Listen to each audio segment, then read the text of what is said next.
Grande nouveauté de cette saison, la brigade cachée promet encore quelques surprises aux candidats de Top Chef 2023, à commencer par ceux qui vont voir débarquer en quart de finale un éliminé.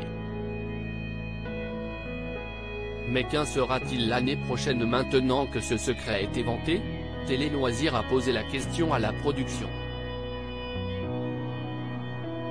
Après 14 saisons, on pourrait croire que Top Chef a atteint sa vitesse de croisière. Mais si est-il bien mal connaître le concours culinaire de M6 qui continue de réserver des surprises à ses fidèles téléspectateurs.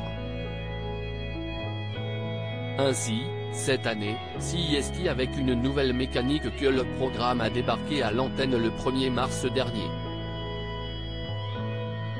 Triple tenante du titre, Hélène Darroze a voulu laisser une chance à ses co-jurés et n'a donc pas de brigade.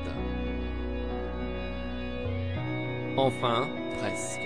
Puisque la chef aux 5 étoiles est aux commandes d'un concours parallèle qui oppose chaque semaine les éliminés. Le vainqueur de cette brigade cachée réintégrera le concours en quart de finale. Actuellement détenu par Dany Ketsar après 9 victoires, les manchettes rouges n'ont jamais été autant convoitées. Top Chef, la brigade cachée, un secret bien gardé pour préserver l'effet de surprise de cette nouvelle mécanique, la production a mis les petits plats dans les grands. On a enregistré ce concours juste avant les quarts de finale.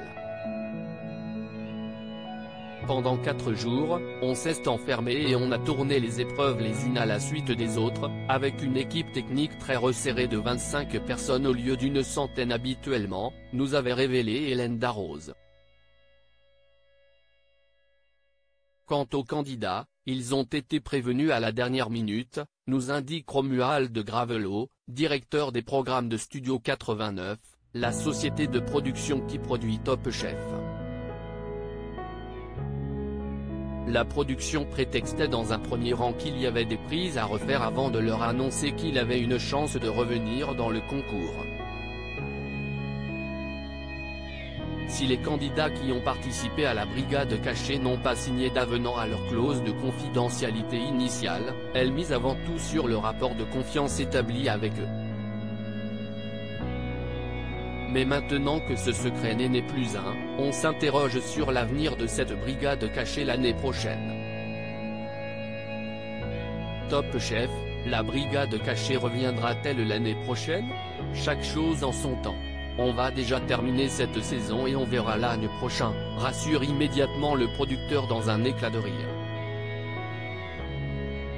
Mais je nous fais confiance pour trouver des idées, ajoute-t-il, songeur. On a des pistes. J'ai déjà réfléchi à ce que l'on pourrait faire l'année prochaine. Mais je ne vais pas vous la donner parce que là, ça dévoilerait trop de choses pour les futurs candidats, conclut-il mystérieux. Il faut dire que le casting de la saison 15 s'est ouvert il y a quelques semaines déjà. Les premières sélections à Paris auront lieu, quant à elles, fin juin. Mais avant cela, il reste à savoir qui succédera à Louise Bora et remportera la saison 14 de Top Chef. À lire aussi Top Chef, Dany avantagé par le production dans la brigade cachée, il se défend.